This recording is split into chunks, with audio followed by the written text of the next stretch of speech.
Alibaba was a woodcutter. He was from Persia in the Middle East. One day he was at work in the woods when he saw 40 men on 40 black horses. They stopped near a huge rock. They had 40 big, heavy brown sacks on their backs. Alibaba watched the men as they got off their horses. A tall man walked to the rock and said, "Open sesame!" Alibaba looked and looked again. Something amazing happened. The rock opened. Behind the rock was a cave. The 40 men went into the cave with their sacks. Later, when the men came out of the cave, they didn't have their sacks. "Close sesame," said the tall man, and the rock closed. The 40 men got on their horses and went away. Alibaba went to the rock. "Open sesame," he said. The rock opened, and inside the cave there were hundreds of sacks and wooden boxes. Alibaba opened a sack and it was full of diamonds. He opened another sack and it was full of gold coins. He opened a box and it was full of silver. He opened another box and it was full of beautiful jewels. "These 40 men are thieves," thought Ali. "I'm going to take some of these coins home for my wife." He put some gold coins into his bag and went out of the cave. "Close sesame," he said. The rock closed and he went home. Alibaba's wife, Nasreen, was in the kitchen. Alibaba told her about the 40 thieves and the treasure in the cave. "This is wonderful news," said Nasreen. "Can we take more money and buy a new house and new clothes?" "Yes, but we mustn't tell anyone," said Ali. "The 40 thieves are very dangerous men." Ali's brother, Kasim, was outside the kitchen. He opened the door. "Tell me where the cave is," he shouted. "You must tell me, or I'm going to go and look for it myself." "No, don't do that," said Ali. "Go into the woods. There's a huge rock near the big baobab tree. The rock opens when you say, 'Open sesame,' and closes when you say, 'Close sesame.'" Kasim went to the rock. "Open sesame," he said.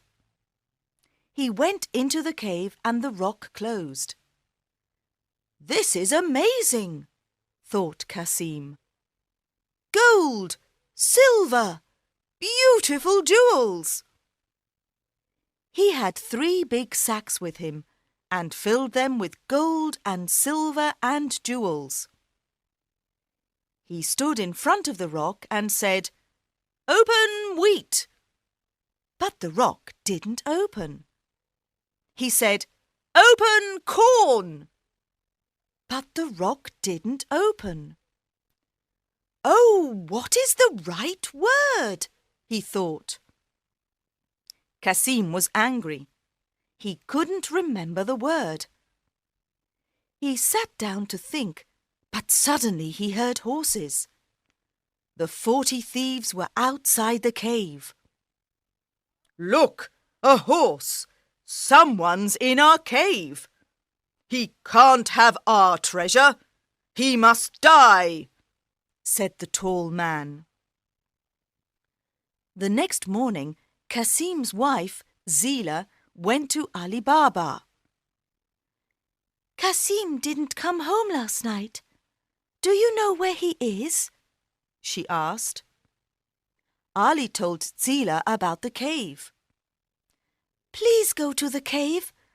The thieves are dangerous men. They'll kill him," she said. Ali went to the rock. It was closed, but he heard a noise. "Kasim, are you there?" he said. Yes, I'm here. Help me, I'm hurt." "Open sesame," said Alibaba, and the rock opened. Kasim was on the floor. He couldn't walk. "The thief said I must die, but I didn't die," he said. "You didn't die, but you're hurt. Let's go home now, and the doctor can come to the house later tonight." The next afternoon, the thieves went back to the cave.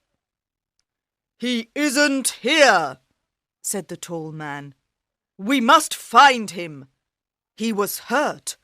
We must find the doctor who helped him." The tall man found the doctor's house. He was angry. "Where's the man you helped yesterday? Where's his house?" he asked.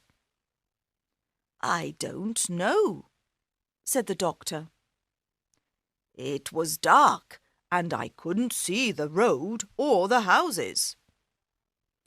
"Then take me to the house tonight when it's dark," said the tall man.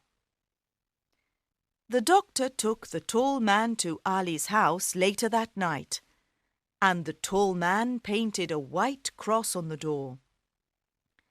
"Now I know where Kasim and his family live," he thought. "They must all die, and I've got a plan." The tall man went to the market and bought 39 big oil pots. "Put the pots on your horses, then hide inside them," he told the thieves.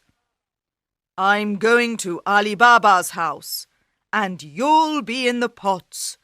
We'll kill them all tonight when they are asleep." That evening, he went to Alibaba's house. "Good evening. I'm an oil merchant from India, and I'm very tired," he said. "Have you got a room where I can sleep and a place for my horses?" "Of course. Welcome to my home," said Ali. Zila was in the kitchen with Nasreen. "That man isn't Indian. He's Persian," said Zila. "I don't like him. Let's go and look at the pots on his horses." They went out of the house into the garden. There were lots of stars in the sky, and everything was very quiet. Suddenly, they heard a man's voice. "When are we going to kill Kasim and Alibaba and their wives?" "When they're asleep," said another voice. The women looked at the pots on the horses. 39 pots in their garden, 39 men in the pots, and 1 man in the house. The 40 thieves! "Quickly," said Zila, "open the gate." Nasreen opened the gate. "Shoo, shoo, go away! Shoo, shoo, go away!" they shouted at the horses. The horses ran out of the garden. They ran and they ran and they ran. They ran into the desert and never came back. The tall man went into the garden when everyone was sleeping. His horses weren't there. His pots weren't there. His men weren't there. He ran out of the garden. He ran into the desert, but he couldn't see his horses or his men. He ran and he ran and he ran, and he never came back.